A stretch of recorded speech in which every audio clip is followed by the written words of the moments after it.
Biz teslim olmak istiyoruz. Bizi kurtarın.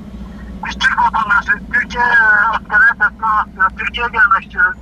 Ölmek istemiyoruz. Yaşamak istiyoruz. Çoluk çocuklarımız burada perişan.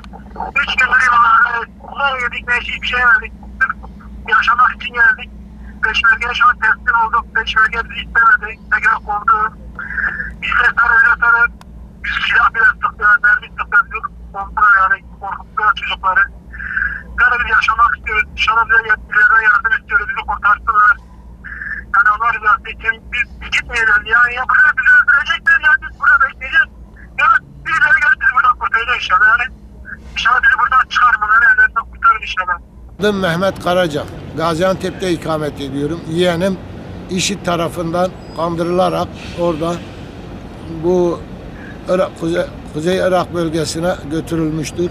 Pişman olmuşlar. Defalarca kaçmaya çalışmalarına rağmen bizim de devlete bildirmemize rağmen bunlar defalarca orada kaçmaya teşebbüs etmişlerdi. Fakat başarılı olamamışlar. Dün IŞİD'den kaçıp Peşmerge'ye teslim olmak istiyorlar. Önde Peşmerge ateş ediyor bunlara. Arkalarında Irak güçleri, Haçlıbi güçleri ateş ediyor. İki ateş arasında toplam 11 kişi, bunun 7'si çocuk, ikisi kadın, ikisi de erkek olmak üzere iki ateş arasında kalmışlardır. Bizim devletimizden, hükümetimizden talebimiz Dışişleri Bakanlığı kanalıyla devreye girerek bu insanların ölümünü engellemek, bu insanlık dramını engel olmalarını arz ediyoruz. Abdülkerim Sazak, İstanbul'da oturuyorum.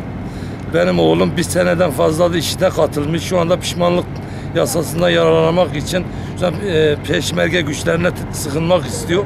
Onlar da kabul etmiyorlar şu anda Kuzey Irak'ta. Ben şu anda oraya gitmek istiyorum. Yetkililerden rica ediyorum yardım etsinler. Başbakanım da, Cumhurbaşkanım da herhangi bir kişilerden yardım istiyor.